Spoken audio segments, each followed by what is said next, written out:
আসসালামু আলাইকুম ভাই। ওয়ালাইকুম আসসালাম ইয়া রাহমাতুল্লাহি ওয়া বারাকাতুহু। কি করছেন এই পানির ভেতরে? ভাই ধান কাটতাছি ভাই। ধান কাটতেছেন এই পানির ভেতরে? হ্যাঁ ভাই।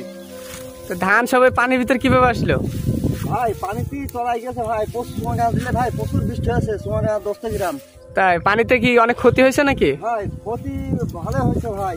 তাই ক্ষতি এই যে ধান তোলা যাচ্ছে ভাই, কৃষাণ পাওয়া যাচ্ছে না। এই পানির কারণে কি ধান কি কোনো কিছু নষ্ট হয়েছে নাকি? হ্যাঁ ভাই, ধান তো অনেক ধান পানির ভিতরে তলাই গেছে ভাই। তাই হ্যাঁ ভাই। কতটুকু করছেন এখানে জমি? না ভাই বিঘে 4 হবে ভাই। বিঘে 4? হ্যাঁ ভাই। সব পানিতে? হ্যাঁ সব পানির ভিতরে। তাহলে তো অনেক ক্ষতি হয়ে গেল আপনাদের নাকি? অনেক ক্ষতি হয়ে গেছে ভাই, আমি এই কৃষি লোন নিয়ে ভাই অনেকটা লোন ভাই ক্ষতিগ্রস্ত হয়েছি। তাই? হ্যাঁ ভাই। যাক, তারপর আল্লাহর কাছে সব সন্তুষ্ট থাকেন। আল্লাহ জায়গা করে সেটা ভালোর জন্য ভাই। হ্যাঁ অবশ্যই। আচ্ছা কাটেন তাহলে।